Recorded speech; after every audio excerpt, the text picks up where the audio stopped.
Réveille ton bise. Tin, tin, tin. Réveille ton bise. Bienvenue sur Réveille ton bise, le podcast qui t'aide à y voir plus clair quand tu ne sais plus trop où tu vas et que tu as envisagé au moins une fois de fermer ta boîte à 2h32 du mat après une énième insomnie. Moi, c'est Justine Arma, je suis entrepreneur depuis 2018. Mon job, t'aider à traverser les creux, retrouver de la clarté et redonner du sens à ton activité avec plus de kiff et évidemment moins de pression. Parce que oui, persévérer, ça peut aussi rimer avec envie de bosser moins. Alors si aujourd'hui t'as autant d'entrain que le mec de ta meilleure amie traîner à un karaoké un soir de pluie, alors t'es au bon endroit. Prends un café, un carnet et bonne écoute.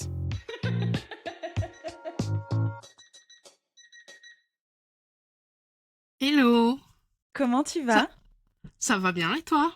Je vais bien, je suis ravie de te recevoir aujourd'hui dans le podcast depuis le temps où on se dit qu'il faut absolument faire un épisode de podcast ensemble. Ce jour est arrivé, c'est aujourd'hui, c'est le moment de notre épisode de podcast. C'est ça, c'était tant attendu. 1 an, presque. Déjà, le temps que je me décide à faire la demande, déjà. Il y a eu 2 ans. Donc, Alors je tiens à rassurer nos auditeurs, je ne suis pas le croque-mitaine, s'il y a des personnes qui souhaitent venir dans le podcast, il suffit simplement de me contacter et on en discute. oui, c'est simplement moi qui mets un peu de temps avant de lancer les choses. Alors avant de débuter cet épisode de podcast, sur lequel on va parler principalement d'automatisation, de gestion administrative, de gestion en tout cas du suivi client, puisque ce sont des points douloureux pour chaque entrepreneur, entrepreneuse qui ont majoritairement un business en ligne, alors, une entreprise globalement. Puisque l'administratif et le suivi client, c'est quand même le nerf de la guerre quand on souhaite avoir de plus en plus de clients et qu'on a de plus en plus de choses à gérer. Là, on va vraiment se concentrer sur les business en ligne qui ont l'habitude du coup de faire du business sur Internet et tout se passe sur Internet, donc l'administratif et le suivi client. Et donc, on va parler de ça aujourd'hui. Est-ce que tu es prête, Camille ? Oui, totalement. Stressée, Ouais. mais totalement. Mais non, pas de stress. C'est pas un slogan de pub, pas de stress, point, je sais pas quoi là. C'est pour feu vert, avec le chat. Super. Alors, est-ce que tu peux te présenter s'il te plaît et nous parler de ton expertise ? Oui, avec plaisir. Du coup, enchantée, moi c'est Camille et en fait je suis copilote technique. Alors c'est pas un mot qui fait extrêmement peur, c'est pas un monstre caché sous le tapis. En gros, je suis le bras droit technique, c'est-à-dire que je mets en place des outils, ça peut être aussi des tunnels de vente, des lignes magnettes, ça peut être, je mets en place des séquences email sur des outils de mailing et je mets aussi en place de l'automatisation, des chatbots avec Chatbase ou Tipbot par exemple. Bref, tout ce qui est technique, tout ce qui est outils, c'est mon rayon. Voilà, c'est ma piscine à moi. Et à côté de ça, je fais pas que également tous les outils, je fais aussi de la création et de l'intégration de sites internet sur Elementor. Même si j'en fais de moins en moins, ça m'arrive encore d'en faire. Et à côté de ça, j'ai un podcast qui s'appelle La Pause Café, où tu es déjà venu nous parler justement de podcast, le comble. Et dedans, je parle du coup de business, donc avec souvent des invités pour essayer d'avoir des conseils, des tips, des astuces pour avoir un business qui nous va sans passer 60 heures par semaine dessus. Et forcément, je parle d'automatisation, d'intelligence artificielle, d'outils. Voilà, c'est 90% de mon quotidien, tout ce qui est technique. Les 10 autres pourcents, c'est tout ce qui est jeux vidéo et lecture aussi, de temps en temps. Trop bien, voilà. Parfait. Merci. Je tiens à rassurer nos auditeurs et nos auditrices, ne prenez pas peur avec ces mots automatisation. L'objectif de cet épisode, en fait, c'est de dédramatiser le sujet, de vous donner les premières actions à mettre en place vous-même, ou en tout cas à comprendre comment ça fonctionne pour savoir ce que vous souhaitez mettre en place et ou déléguer si vous n'avez pas le temps, pas les ressources et le flip total de la technique. Déjà, est-ce que tu peux nous dire pourquoi est-ce que c'est important d'automatiser des choses dans son entreprise? Alors, c'est important dans le sens où Au début, on n'est pas forcément obligé d'automatiser des constances ou voilà, on peut faire les choses à la mano, manuellement, c'est pas un problème.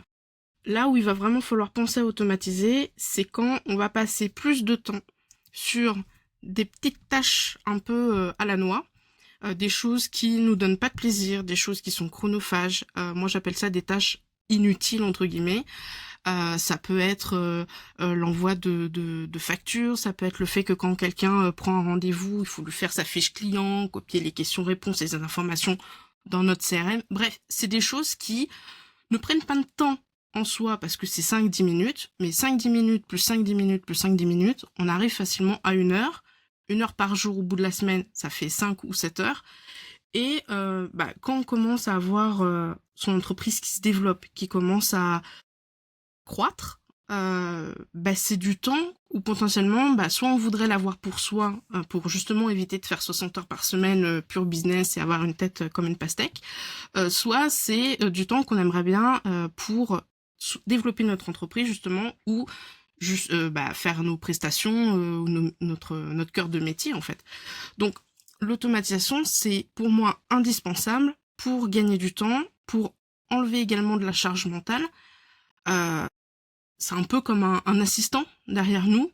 Alors, un assistant bête et méchant, parce que il peut pas non plus tout faire, on est d'accord, mais c'est une sorte, un membre de l'équipe de notre entreprise sur notre épaule qui est là pour faire les tâches qu'on veut pas faire et qui nous prennent du temps inutilement. Donc là, on a bien compris pourquoi c'est important, on a bien compris quels sont les avantages, on a bien compris aussi quelles pouvaient être les premières choses que l'on peut automatiser.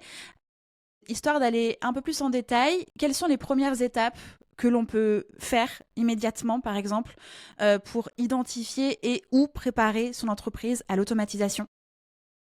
Alors, il y a 2 choses pour préparer l'automatisation dans son entreprise. La première chose, c'est pas une chose à laquelle on pense forcément, c'est de lister tous les outils qu'on a. De lister tous les outils qu'on a en gratuit, en payant. Est-ce que c'est un renouvellement mensuel? Est-ce que c'est un renouvellement annuel? Et de savoir quel outil fait quoi. Parce que souvent, on a besoin d'un outil, on va créer un compte, on va tester cet outil, on va le laisser plus tard perdu dans la pampa. Potentiellement, cet outil, il a plein d'autres fonctionnalités qui pourraient... voilà. Donc, lister bien les outils qu'on a à disposition, c'est aussi savoir si les outils qu'on a peuvent communiquer entre eux avec l'automatisation. Si on veut automatiser, mais que la plupart de nos outils ne peuvent pas communiquer en automatisation donc native, soit directement depuis l'outil, soit avec un outil extérieur comme Make ou Zapier, et qu'on veut absolument automatiser, on va se retrouver coincé. Il va falloir potentiellement se dire, soit je fais pas d'automatisation, soit je change d'outil. Et donc prévoir aussi ce changement d'outil. Donc voilà, et en plus ça permet de budgétiser un peu tout ça, parce que le budget outil, c'est 10 € par-ci, 5 € par-là, et à la fin de l'année, on arrive à 6 000 €. C'est de vécu. Donc voilà. Et sinon, la deuxième chose à faire, alors c'est pas l'un plus que l'autre, c'est vraiment les deux ensemble, c'est de tout simplement lister les tâches qu'on fait. On peut utiliser papier, crayon, ça marche très très bien, ou sinon un outil de mapping aussi, pour faire ça. Mais c'est lister vraiment tout ce qu'on fait. Ok, au niveau admin, qu'est-ce qu'on fait? Eh ben, on édite les devis, on envoie les devis, on édite la facture, on édite les factures, on envoie un email pour le devis et la facture à chaque client. Donc ça, hop, on liste. Au niveau de la création de contenu, qu'est-ce qu'on fait? On cherche une idée, on scripte le brouillon, on vient faire des recherches potentiellement, on vient faire les visuels, enfin voilà. Lister vraiment toutes les tâches que l'on fait et de potentiellement mettre une petite note en mode se poser la question, est-ce que c'est dans ma zone de génie? Est-ce que j'ai les compétences pour faire ça? Est-ce que j'ai le temps de faire ça? Et est-ce que j'aime faire ça? Et ensuite de noter, alors moi souvent je suis en mode petites étoiles, il y a 4 étoiles, et je sais que les tâches à 1 et 2 étoiles, soit je vais déléguer, soit je vais automatiser. Je garde que les 3 et 4 étoiles. Ok. Ces 2 étapes fondamentales, elles sont indispensables. Comment est-ce qu'on pourrait quand même les faire, même si on se sent submergé? Je m'explique. Ce que tu demandes, ça prend quand même du temps. Et généralement, on se pose les questions de process automatisation quand on n'a plus de temps. Et c'est un peu rétro-pédaler dans la semoule, alors qu'on est déjà en incendie, alors qu'on est déjà sans doute sur un point de fatigue. Comment est-ce qu'on pourrait commencer sereinement cette phase préparatoire ? Cette phase préparatoire, elle n'est pas à faire au dernier moment. C'est un peu comme quand on a des examens pour passer le bac ou des examens pour passer nos études. C'est pas la veille au soir qu'il faut réviser les 3 ans de cursus. Ça se fait au fur et à mesure. Pour les outils, c'est vraiment au fur et à mesure. Dès qu'il y a un outil qu'on va avoir envie de tester, qui nous fait de l'œil, ou qu'on utilise, il faut le mettre dans une sorte de base de données. Alors ça peut être un Excel, un Notion si on est à l'aise avec Notion, un Trello, peu importe, mais on vient ajouter cet outil-là dans notre base de données pour l'alimenter. Déjà, ça va se faire au fur et à mesure, donc il y aura moins de charge mentale vu qu'on fait petit bout par petit bout. Et en plus de ça, potentiellement, on va se dire, tiens, j'avais testé un outil il y a 3 ans, mais j'arrive pas à me souvenir du nom, hop, base de données d'outils et on évite de perdre 30 minutes sur Google et puis après d'arriver sur YouTube pour regarder des vidéos de comment se teindre la moustache en bleu, quoi. Donc... Ça sent le vécu ou c'est comment, là ? Oui. Non, mais c'est 100% vécu. Voilà. YouTube, des fois, il fait des recommandations, mais au début, ça va, c'est des recommandations par rapport à l'outil. Et plus tu vas prendre les recommandations, plus il va te dévier. Et... je tombe sur des trucs genre comment changer un pot catalytique d'une voiture. Non, mais... Tout va bien. Voilà. Donc faire sa base de données d'outils, c'est pratique pour 2 choses. Pour ce qui est de lister et de mapper un peu toutes les tâches que l'on fait, ça va se faire au fur et à mesure. Alors, c'est quelque chose de pénible. J'entends que c'est pas vraiment le premier truc, on se dit waouh, trop bien. Du tout. On peut s'aider un petit peu de ChatGPT pour nous aider. Par exemple, on lui décrit tout ce qu'on fait, vraiment en mode brouillon, tout ce qui nous vient par la tête, et on lui dit, bah voilà, range-moi tout ce que je viens de dire par catégorie, et fais-moi un truc en bullet point, par exemple, pour essayer de nous aider. On n'est pas obligé de le faire tout seul. Après, souvent, ce que j'aime bien faire, c'est le faire 3 fois dans l'année. Au début d'année, quand on est en train de poser nos objectifs, au milieu d'année, quand on est en train de faire un petit peu le bilan sur la première partie, et à la fin de l'année, vers la fin de l'année, du coup. Et du coup, espacer tout ça, ça permet déjà de pas se retrouver en mode genre, j'ai pas le temps pour ma famille, j'ai pas de temps pour mon business, mais waouh, il faut que je fasse une semaine d'introspection pour savoir tous les outils que j'utilise et toutes les tâches que je fais. Faire l'autruche, c'est jamais bon. On repousse, mais en général, c'est pire après, donc le plus tôt, c'est mieux. Et dans le cas où on l'a pas fait au fur et à mesure, par quoi on pourrait commencer ? Alors, je vais pas dire commencer par votre base d'outils parce que pour la plupart des gens, les outils, c'est vraiment... Moi, c'est le premier truc que je fais parce que voilà, c'est mon dada. Pour le coup, j'irais de commencer au fur et à mesure. Vraiment, pas se prendre forcément le chou. Penser, là, maintenant, ok, qu'est-ce que je fais aujourd'hui ? Ah bah aujourd'hui, je fais de la création de contenu. Ok, je vais faire un épisode de podcast avec une invitée. Qu'est-ce que je fais pour cet épisode de podcast ? Je crée un lien, j'envoie un email, je lui envoie, comme ce que tu as pu m'envoyer, un formulaire pour récolter, par exemple, tout ce qui est les liens, tout ça. Je crée un lien sur l'outil d'enregistrement. Vraiment, c'est noté au fur et à mesure.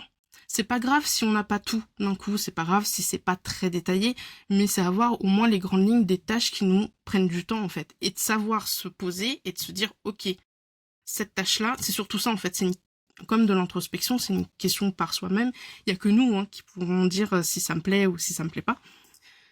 Mais voilà, si vous l'avez jamais fait, c'est pas grave. Il vaut mieux commencer là maintenant, petit bout par petit bout. Ça peut être, je sais pas, peut-être une demi-heure dans la semaine, 20 minutes dans la semaine. Voilà, pas obligé de se bloquer 2 heures tous les jours.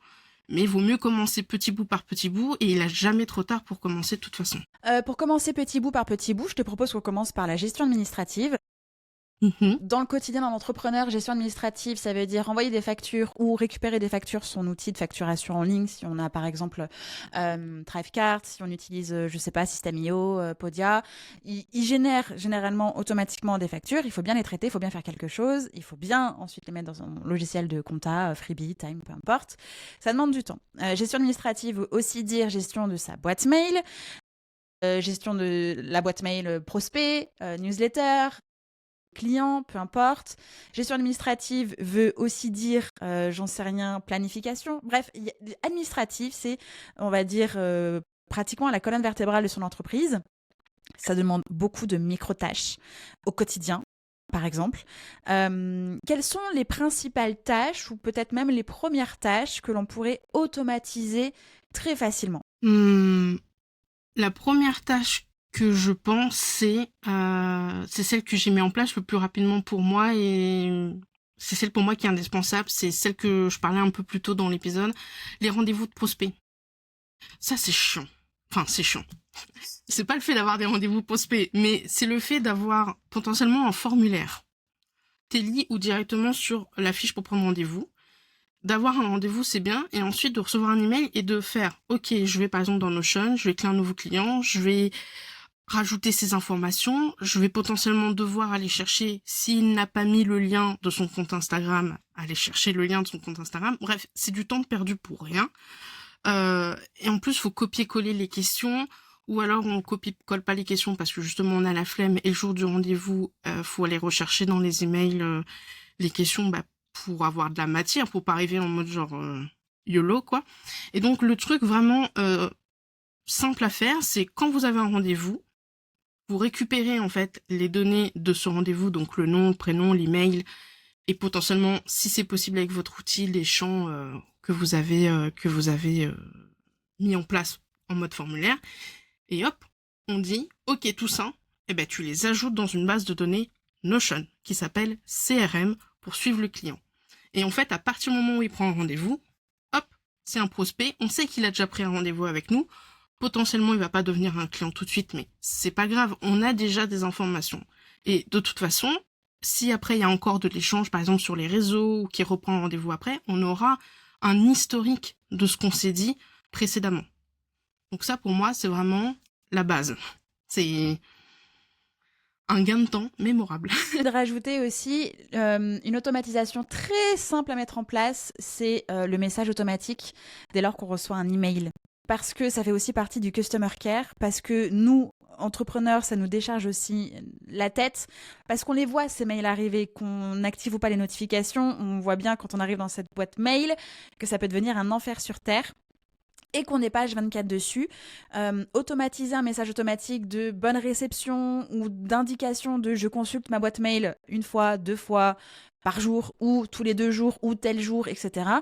Ça rassure aussi le client, le prospect, la personne qui vient nous envoyer un mail de on a vu, il s'est passé quelque chose, on sait et on va revenir principalement bientôt vers la personne. Ça, c'est hyper simple et ça se fait très facilement. Oui, soit alors, après, c'est comme l'automatisation, le jeu de l'automatisation, ça dépend de l'outil que vous utilisez. La plupart des indépendants et des indépendantes, des entrepreneurs, entrepreneuses utilisent Google Workspace ou Google ou voilà. Avec Google Workspace, c'est très simple parce que on peut faire un email de réponse automatique.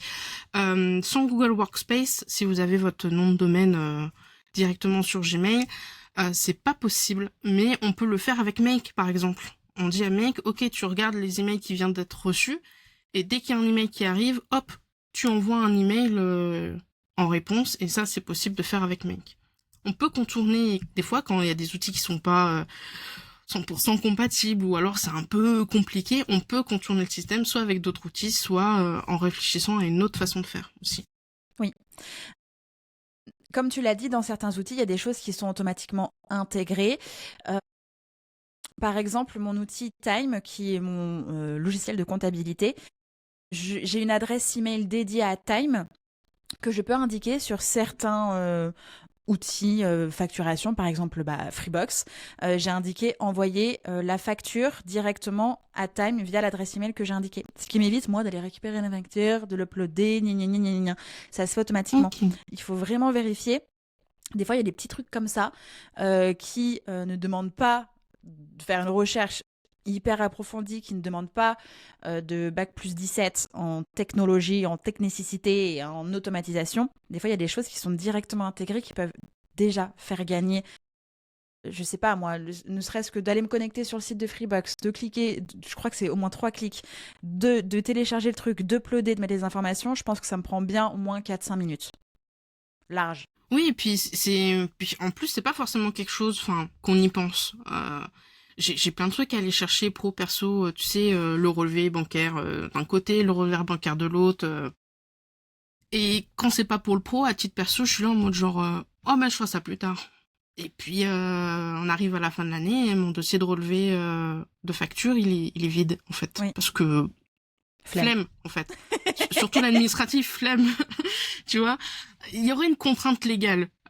Ça serait un peu pénible, mais on le ferait. Mais quand il n'y a pas de contrainte légale, flemme. Franchement, pourquoi s'embêter de faire des trucs En fait, il y a cette notion aussi de flémingite aiguë.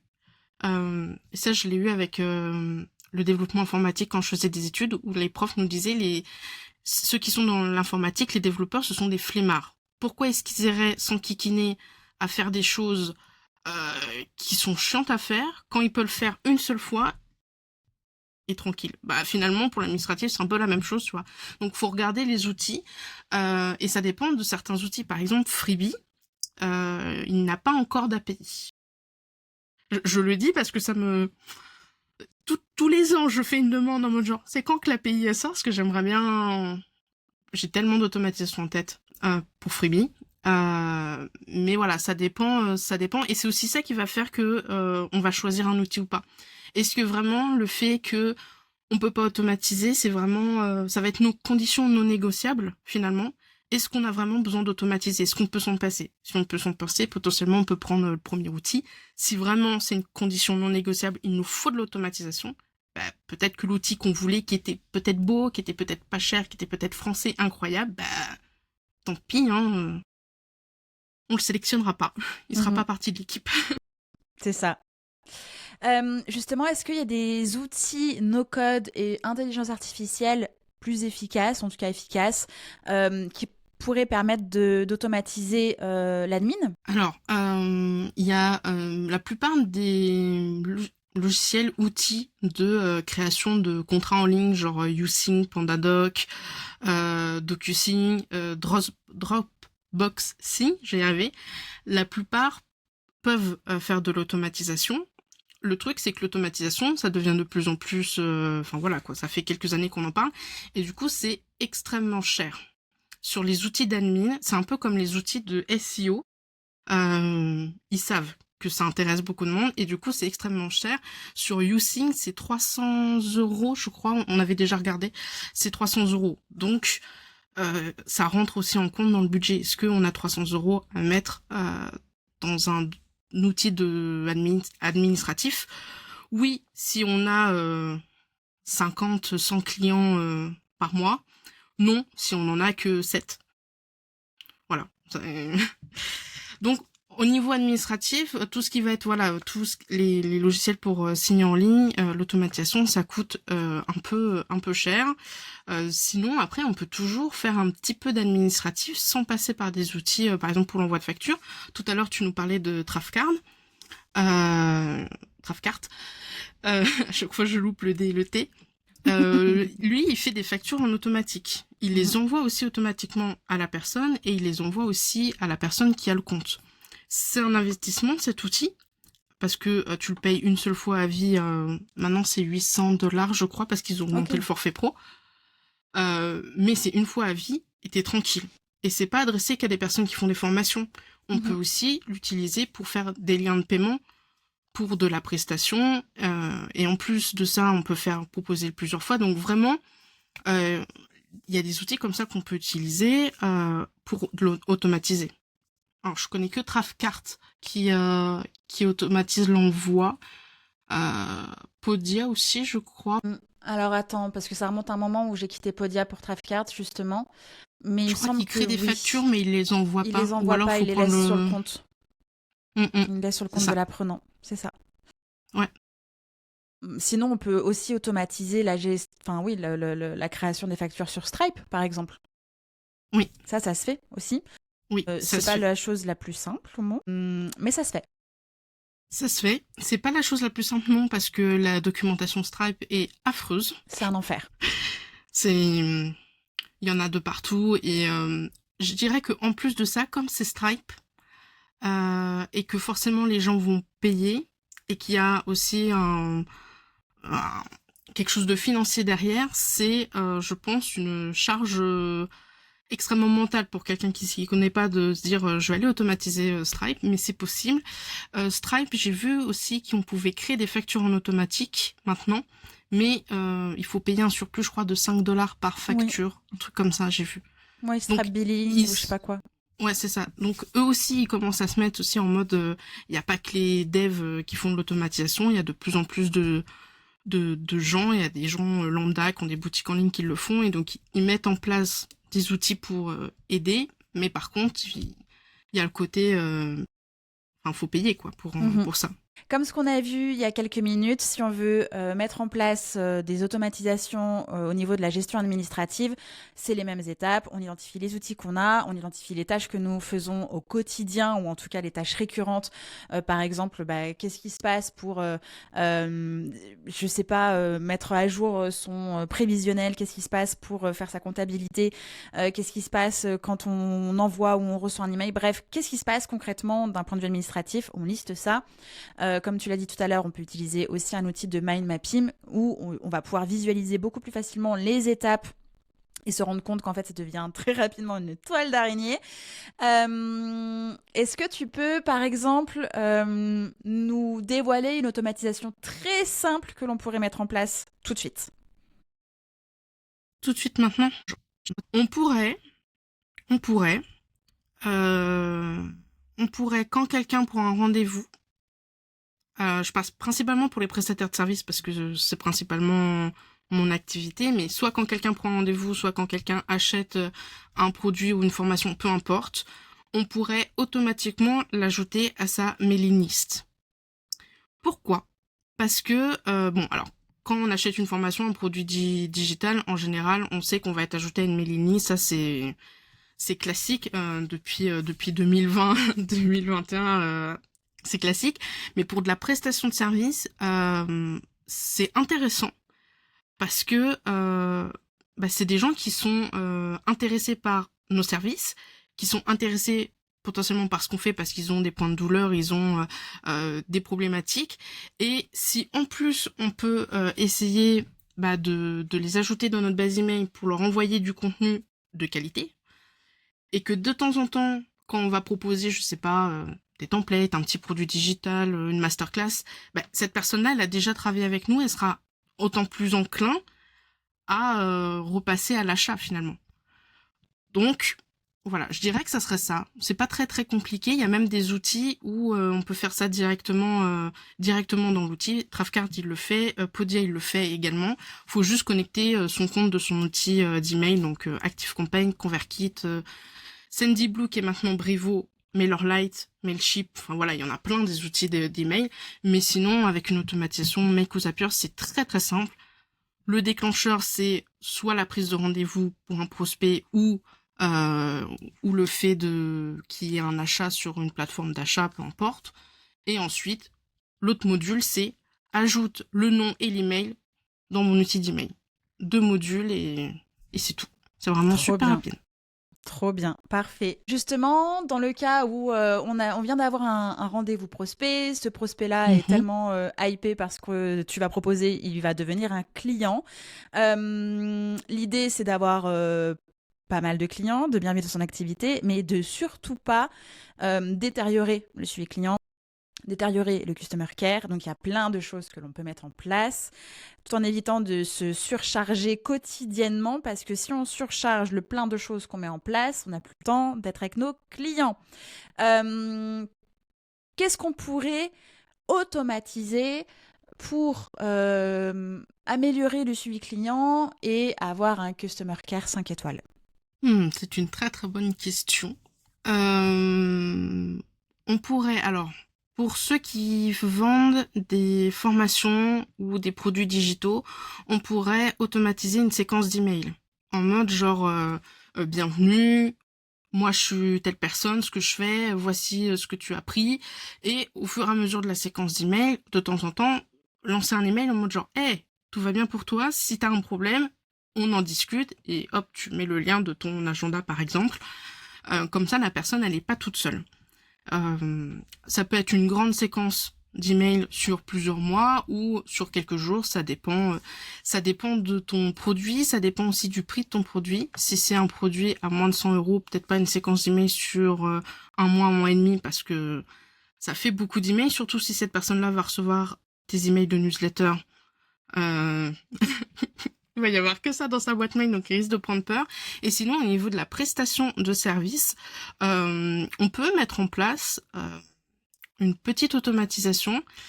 Quand cette personne, donc c'est un prospect, on lui met par exemple un statut en cours de mission, eh ben, on va aller regarder le jour à laquelle on a commencé à la mettre en cours de mission, et on va potentiellement dire par exemple à Make. Alors, je parle beaucoup de Make parce que j'aime beaucoup cet outil et je suis principalement à l'aise avec Make parce que je fais principalement que du Make, mais ça marche aussi avec Zapier.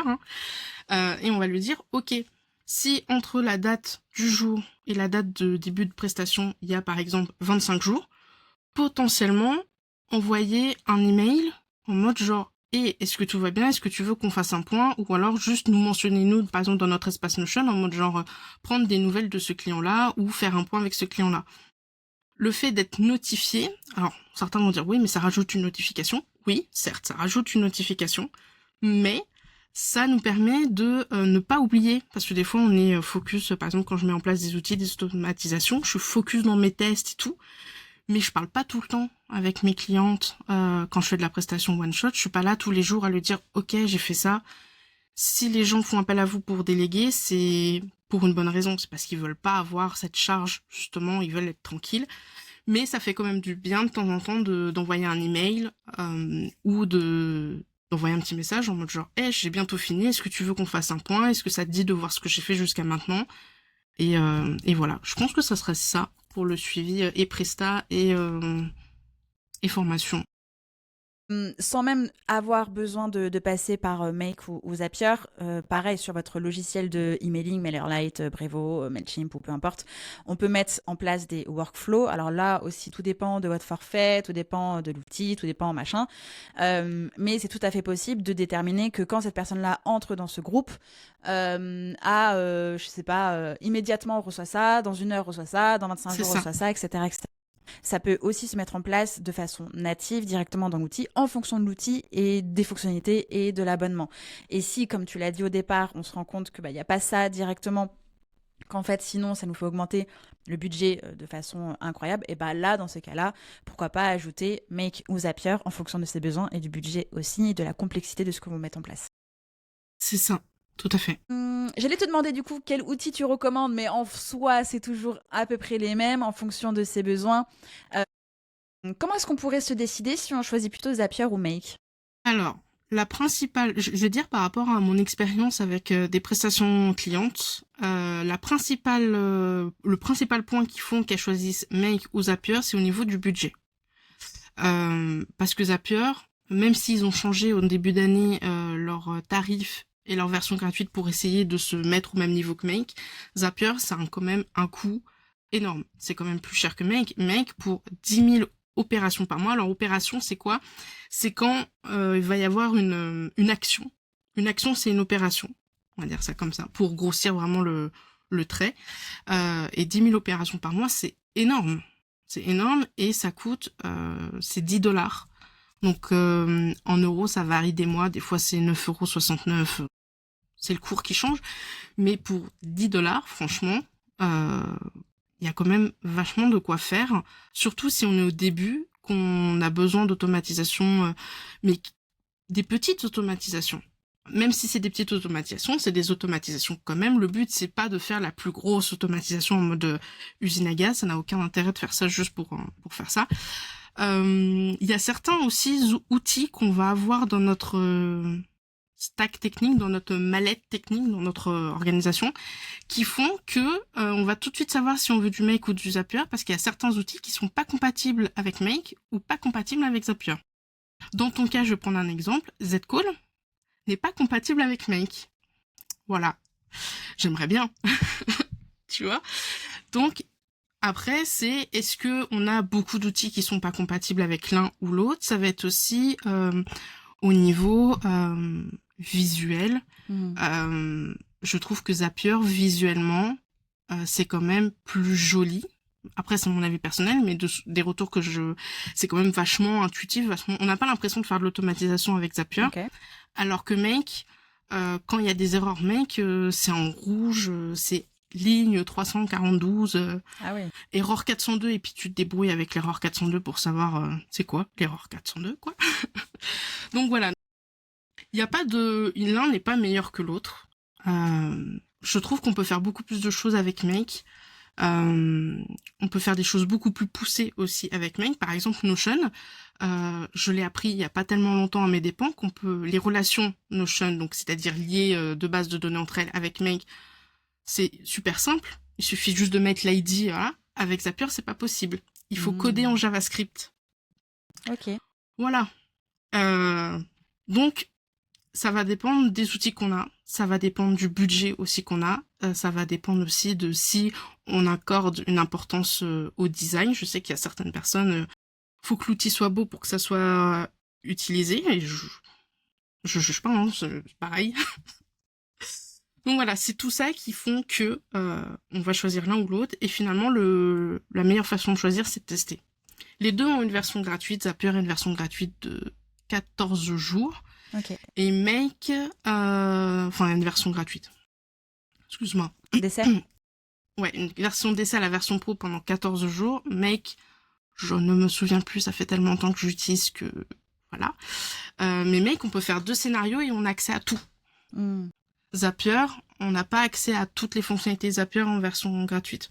Donc le meilleur moyen, c'est de tester et de trouver celui qui nous correspond. Peut-être que Make nous correspond, alors que autour de nous, tout le monde est sur Zapier. Ça, c'est pas grave. Chaque personne est différente, chaque outil est différent. Voilà, j'espère que je réponds un peu à ta question, que je suis pas partie... Oui, c'est parfait. Non, c'est parfait. Okay. Encore une fois, vérifiez à l'intérieur même de vos outils, avant d'essayer de les connecter avec Zapier ou Make ou que sais-je. Vérifier ce qu'il y a déjà de disponible. Tu as parlé de Zcall. Dans Zcall, alors c'est vrai que dans la version gratuite, on a des fonctionnalités limitées, mais on reçoit quand même des choses. On peut automatiser la réception de certaines choses. Et en version payante, on peut automatiser l'envoi des emails, l'envoi des rappels. On peut modifier plein de choses. Zcall, c'est un équivalent de Calendly pour réserver des calls en ligne directement. On peut recevoir des paiements aussi. Et à l'intérieur même de vos outils, il peut se trouver des fonctionnalités qui peuvent aussi vous permettre d'automatiser certaines choses, de vous faire gagner du temps et de pas tout de suite, si c'est quelque chose qui vous fait peur, si c'est quelque chose que vous voulez d'abord tester, de ne pas tout de suite en fait passer sur des outils externes, Zap ou Make, qui là du coup vont demander un peu plus de réflexion globale sur qu'est-ce qui se passe, on va dire sur le process de A à Z, par quoi ça doit passer pour arriver au point Z du coup. Voilà, bien investiguer vos outils avant de créer des usines à gaz et que Camille vienne éteindre vos incendies. Et c'est ça, parce que... Et tu vois, c'est pour ça que c'est important de lister ces outils et de savoir à quoi ils servent et de savoir à peu près les grandes lignes. Pas besoin d'avoir une base de données extrêmement compliquée dans Notion ou d'avoir un Excel compliqué. Le nom de l'outil, le lien de l'outil, savoir s'il est gratuit ou payant, qu'est-ce qu'il fait, et peut-être une liste déroulante des fonctionnalités, on va dire, globales. Comme ça, on sait un peu de visu à quoi s'attendre. Il faut pas non plus hésiter à tester plusieurs outils. Alors, on peut tester des outils, on peut tester des outils, c'est ok, mais on peut pas tester un outil, rester dessus 3 mois, changer dans 3 mois, tester un outil, voilà. On peut tester des outils, mais il faut pas qu'on change d'outil tous les 4 matins parce que ça n'a aucun sens. C'est du temps de perdu.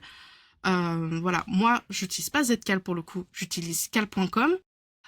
Qui est plutôt pratique. Et oui, on peut faire de l'automatisation d'email directement dedans en version gratuite, mais peut-être que le design va pas plaire chez certaines personnes et qui vont préférer partir autre part. C'est comme pour Make et Zapier, il y a que en testant les outils sur le petit, moyen, long terme qu'on peut savoir si il est vraiment fait pour nous ou pas. Il y a pas de, j'ai pas de recette magique, hein, pour le coup. Ou sinon, vous prenez 1 heure de votre vie, pas plus, pas 1 minute de plus même. Vous allez C'est sur ça. YouTube, vous regardez des vidéos, des tutos, des avis, et vous faites votre avis directement.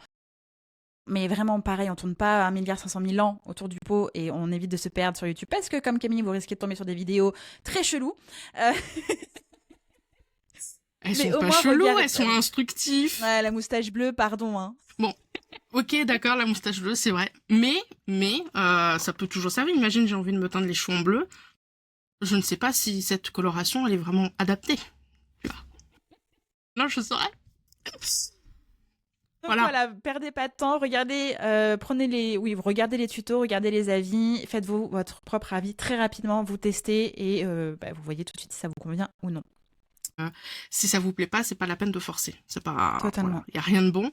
Mais vous pouvez également demander des recommandations d'outils sur Instagram à votre cercle proche. Même des fois, je pose des questions outils à mes clientes parce que des fois, elles me sortent des outils qu'elles sont en train de tester. Je suis là en mode genre, qu'est-ce que c'est que ça? Je n'en ai pas entendu parler. Donc voilà, on n'est pas YouTube, c'est bien, les blogs, c'est bien, mais cercle proche aussi. Comme tout le monde est différent, tout le monde a la base est la même, mais finalement on a des outils des fois qu'on n'a pas en commun et on va peut-être trouver une perle comme ça. Comment est-ce qu'on peut automatiser son entreprise ou des choses dans son entreprise quand ce que l'on vend n'est pas standardisé et n'est pas mis de façon scalable? Je m'explique. On peut vendre des choses sur devis, on peut vendre des choses hyper personnalisées, mais comment est-ce qu'on fait pour automatiser ce genre de choses-là? En soi, ces choses-là ne peuvent pas être vraiment automatisées. Pourquoi? Parce que tu as un imprévu qui s'appelle l'humanité. Bob l'éponge en mode imagination. Les automatisations, c'est bien quand tu as des choses qui sont récurrentes dans le temps et qui sont relativement toujours la même chose. On peut avoir des petits imprévus et donc on peut contrepallier le coup avec des conditions, par exemple, des filtres. Mais quand il y a un trop grand nombre d'imprévus, c'est pas possible d'automatiser. Du coup, c'est pas très grave parce que notre simplification d'entreprise et là où on va aller chercher du temps, c'est pas ici en fait. Ça va être plus sur l'organisation interne, l'organisation administrative, potentiellement le suivi interne du client comme on expliquait tout à l'heure. Pourquoi? Parce que souvent les personnes qui ont des business comme ça, personnalisables, sur devis, etc., comme par exemple moi ce que je peux faire avec la prestation en one shot, je peux pas tout automatiser parce que chaque demande est différente. En général, c'est notre cœur de métier, c'est notre zone de génie, c'est le nerf de notre entreprise. Et du coup, c'est dommage d'automatiser ça parce que si les gens viennent nous voir nous, c'est parce que c'est nous. Donc si on commence à automatiser tout ça, finalement, on n'a plus rien qui nous différencie. Donc, on va pas gagner du temps là-dessus, on va gagner du temps sur autre part.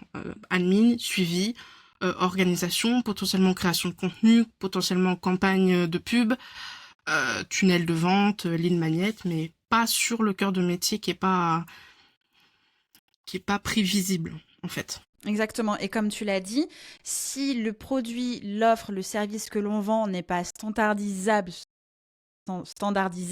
ou créé pour que ce soit ensuite en mode scale, comme tu l'as dit, ce qu'il y a autour peut l'être et c'est ce vers quoi c'est tout le sujet du jour, le suivi client, la gestion admin, la création de contenu, le planning de sa boîte, la gestion interne de son entreprise pour justement pouvoir être sur son métier, être avec son client.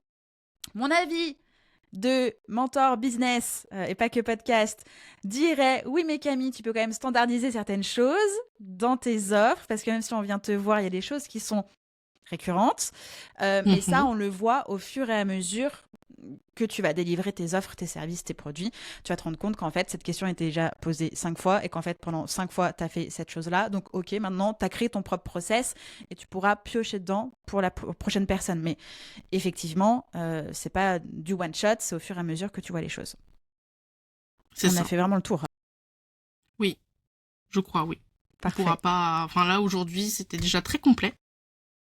Comment est-ce qu'on peut travailler avec toi et où est-ce qu'on te retrouve sur les internets, Camille? Alors, comment travailler avec moi? Alors, déjà, si jamais vous avez envie de débuter un petit peu avec l'automatisation sur Make, sur Notion principalement et sur d'autres outils, de mettre un pied dans le plat sans partir directement dans le grand bain et dans l'océan, j'ai un petit challenge qui s'appelle le Codex, où pendant 5 jours, je propose une automatisation que je présente très rapidement. Donc c'est des tâches récurrentes, c'est de la gestion de KPI pour son podcast, c'est gestion pour centraliser sa veille, c'est aussi le suivi client, relance client, enfin voilà. Et pour aller plus loin, je propose pas mal de choses finalement. Je suis un peu un peu sur tous les fronts. J'ai des templates qui peuvent aider, des templates Make qui sont relativement simples à prendre en main. On adopte les templates de l'Arcane, c'est comme ça que ça s'appelle. On les ajoute dans Make et il n'y a plus qu'à connecter finalement ces bases de données et ces comptes et ces outils et c'est tout. Et pour ceux qui ont un peu peur d'être livrés à eux-mêmes, dans l'Arcane, il y a des vidéos tutoriels très complètes, vraiment pas à pas. Chaque clic est expliqué, détaillé, chaque variable est expliquée et détaillée. Et sinon, où est-ce qu'on peut me retrouver? On peut me retrouver sur Instagram, donc camille.davidp15, et on peut me retrouver principalement dans mon podcast que je disais au tout début, qui s'appelle La Pause Café, où dedans on parle d'outils, d'automatisation, d'intelligence artificielle, enfin de tout ce qu'on a vu là finalement, mais un peu plus sur une problématique spécifique au fur et à mesure des épisodes. Le meilleur de tes liens seront en description de cet épisode. Merci beaucoup Camille pour tous les conseils que tu nous as apportés, pour cette démystification, mot compte triple au Scrabble, j'en suis certaine, de l'automatisation. Tu reviens évidemment quand tu veux, la porte est grande ouverte, nous parler de ce que tu veux, nous aider à automatiser des choses, à comprendre l'intelligence artificielle, à comprendre les outils. Pour toutes les personnes qui souhaitent te poser des questions, eh bien, comme tu l'as dit, Instagram, sinon, pour aller plus loin, le podcast, le Codex et l'Arcane. Merci Camille. Merci à toi, c'était vraiment trop bien. Je suis trop contente. À très bientôt. À très bientôt. Bye. Salut.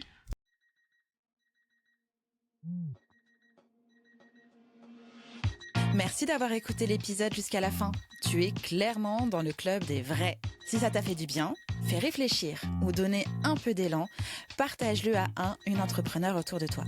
Tu peux aussi t'abonner, laisser un avis et des étoiles sur Apple Podcast ou Spotify. C'est clairement le meilleur moyen de faire vivre Réveille ton bise. On se retrouve très vite dans le prochain épisode. D'ici là, prends soin de toi et de ton bise. Bye bye.